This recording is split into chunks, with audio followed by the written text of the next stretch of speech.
कम से कम थाना ही सस्पेंड कर देते, निलंबित कर देते, उनके परिवार को उठा कर ले जा करके जेलों में डालते। और कौन से अपराधी हैं, इस देश से थोड़े ना भाग गए हैं।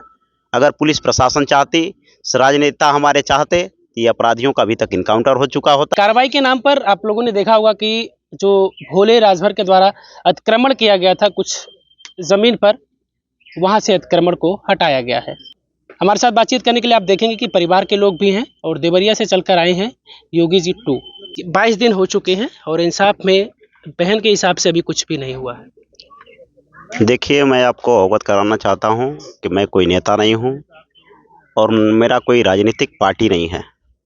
मैं किसी संगठन या दल से नहीं जुड़ा हूं, बल्कि मैं ऐसे समाज पर जब अत्याचार होता है, चाहे वो किसी भी जाति धर्म के बहन बेटी के साथ अत्याचार होता है, तो मैं वहां जाता हूं और लोकतांत्रिक तरीके से शासन प्रशासन से माननीय योगी आदित्यनाथ जी के तक यह मामला, ये दुख दर्द पहुंचाने का कार्य करता हूं।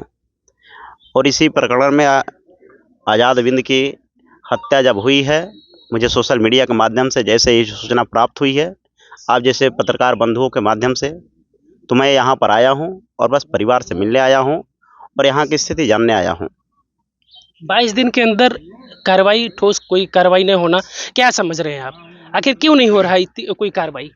देखिए, मुझे लगता है कि अगर 22 दिन हो गया और इतनी बड़ी, जहाँ खुशी का माहौल हो, जो दूल्हा बन कर के जो व्यक्ति जा रहा हो और एक दूसरा परिवार इंतजार कर रहा हो, जहाँ लाखों की खर्चे के बाद से यहाँ एक उत्सव का जो माहौल होता है ये संपन्न होता है, लेकिन उसी में अगर इस तरीके की हत्या हो रही है, सैकड़ों लोगों में गोली मारी जा रही है, उसके बावजूद भी किसी भी पुलिस प्रशासन पर कोई कार्रवाई नहीं हुई, उन अपराधियों पर कोई कार्रवाई नहीं हो, इसका अर्थ है कि इन अपराधियों को, इस पुलिस प्रशासन को सीधे और सीधे राजनीतिक संरक्षण प्राप्त है।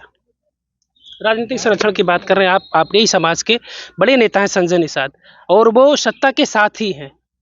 देखिए, अगर समाज की बात किया जाए, अगर आप निषादों के कश्यप, केवट, मलाह, बिंद, धीवर, तिवर, गडरिया, बाथम के नाम पर आप राजनीति करते हैं, उनके वोट बैंक की राजनीति करते हैं, तो डॉक्टर संजय निषाद जी को निश्चित रूप से यहाँ आना चाहिए, परिवार का साथ देना चाहिए, आर्थिक रूप से मदद करना चाहिए।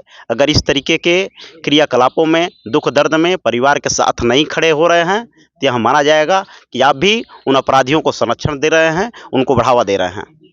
मंचों से रोते हुए नजर आते हैं, देखा जाता है कि वो मंचों से रोते हैं, सत्ता के साथ रहकर मंचों से रोते हैं कि मैं अपने बहन बेटियों को न्याय नहीं दिलवा पा रहा हूँ, मैं अपने समाज के लोगों को न्याय नहीं दिलवा पा रहा हूँ। फिर आखिर वो सत्ता के साथ क्यों है? मंत्री बनकर सिर्फ अपना व्यक्तिगत फायदा तो नहीं ले रहे हैं वो? बिल्कुल, देखिए, ये घड़ियाली आंसू बहाने का बस यही अर्थ है कि उनको अधिक से अधिक टिकट मिल जाए, अधिक से अधिक उन्हें राजनीतिक लाभ मिल जाए। उनको परिवार से मतलब है, समाज से कोई मतलब नहीं है। अगर मतलब होता तो ऐसे परिवारों के साथ, या ऐसे आज़ाद बिंद की रोज निषादों की हत्या हो रही है। आपने गोरखपुर में देखा होगा, कुंजरू निषाद की हत्या हुई थी, शिवधनी निषाद की दिन दहाड़े गोली मार करके उनके घर जला दिए गए, चौरी चौरा में माँ बहनों की हत्या हो गई, मैनपुरी में गीता कश्यप की हत्या हो गई, और तमाम ऐसे सैकड़ों हत्याएं हुई हैं, लेकिन किसी परिवार को कोई न्याय नहीं मिल रहा है। परिवार लगातार कोशिश कर रहा है कि योगी जी से मिलने के लिए, मुख्यमंत्री जी से, लेकिन लगातार परिवार को रोका जा रहा है, प्रशासन लगातार रोक रही है परिवार को। आखिर क्यों नहीं मिलने दिया जा रहा है? इनके अंदर कोई अगर इच्छा है कि हम मुख्यमंत्री जी से मिलकर कुछ अपनी बात कह लें, डीएम एसपी से तो कई बार मिल चुके हैं, लेकिन वहां अगर ये मिलना चाह रहे तो फिर इन्हें क्यों रोका जा रहा है? देखिए, जब मैं बता दिया कि इन अपराधियों को राजनीतिक संरक्षण प्राप्त है, तो योगी आदित्यनाथ जी क्यों मिलेंगे? क्या उन्हें ये जानकारी नहीं है कि आज पूरा प्रदेश में ये हत्याकांड चर्चित हुआ है, लेकिन उसके बावजूद भी 22 दिनों तक किसी पुलिस प्रशासन पर कोई कार्रवाई नहीं हुई।